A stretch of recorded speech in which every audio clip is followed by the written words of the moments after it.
Halo, selamat pagi. Berjumpa lagi dengan Miss dalam pelajaran seni budaya. Nah, sekarang buka-buka KS kalian di halaman 10 ya. Hari ini kita membahas tentang gambar atau menggambar ilustrasi. Bukan gambar aja, tapi menggambar. Nah, gambar ilustrasi merupakan alat atau media yang dapat digunakan sebagai media untuk memperjelas maksud dan makna cerita melalui bahasa visual ya. Menggambar ilustrasi tujuannya apa aja nih? Fungsinya menarik, memudahkan, memahami suatu keterangan, sebagai sarana mengungkapkan pengalaman, media gambaran singkat, sebagai nilai keindahan dalam perwajahan. Semisal kalian membaca cerita, tapi kalian pengen tahu nih mukanya kayak gimana. Nah, biasanya tuh ada di komik ya.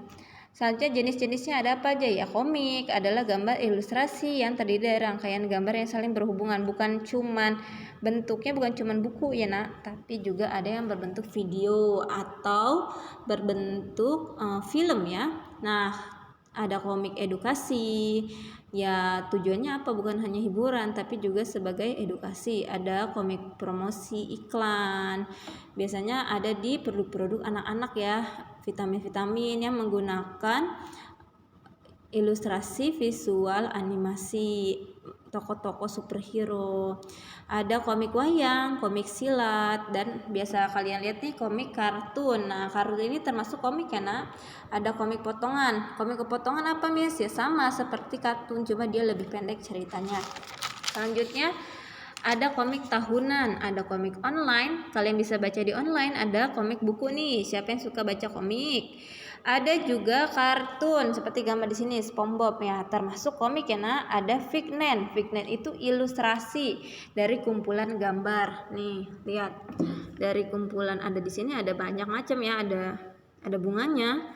Ya ini pokoknya gambar ilustrasi seperti ini. Pernah lihat di tembok-tembok atau di dinding gitu ya, yang bisa menggambar seperti ini. Nah, itu disebut gambar figment.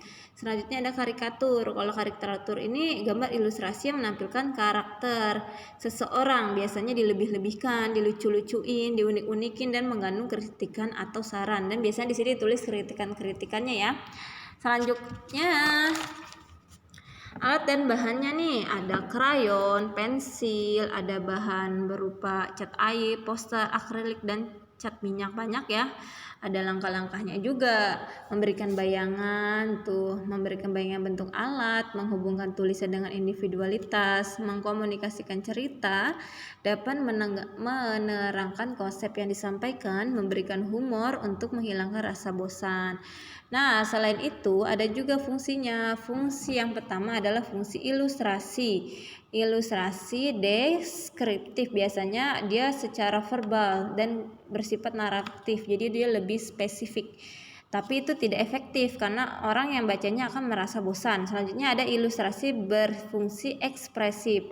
Biasanya dia langsung to the point ya, to the point, dan membuat pembaca menjadi lebih paham ya. Selanjutnya ada ilustrasi berfungsi analitis.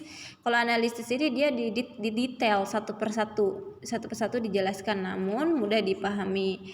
Nah, ada proses menggambar ilustrasi. Yang pertama dibuat dulu gagasannya, kemudian dibuat sketsanya, kemudian dibuat pewarnaan. Nah, Miss hanya menjelaskan secara singkat. Selebihnya kalian bisa baca ya nah di buku. Kemudian Miss akan memberikan kalian tugas di halaman 16, 17, 18 sampai bagian C. Nah, kemudian kalian foto ya nak. Foto dikirim ke Google Classroom, dan bukunya ini nanti dikumpul ketika kalian mengambil soal ulangan harian ya, soal ulangan harian di minggu depan. Bukunya dikumpulkan untuk sementara, sesudah kalian mengerjakan difoto, dikirim ke Google Classroom untuk penilaian dan untuk absen. Bagi yang tidak mengirimkan akan dianggap alfa ya. Ditunggu sampai hari apa ya? Sampai hari Minggu deh. Sampai hari Minggu nanti bisa lihat siapa saja yang mengirimkan tugas ya.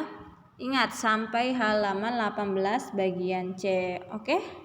Sampai berjumpa lagi. Terima kasih for your attention. Wassalamualaikum warahmatullahi wabarakatuh. Goodbye.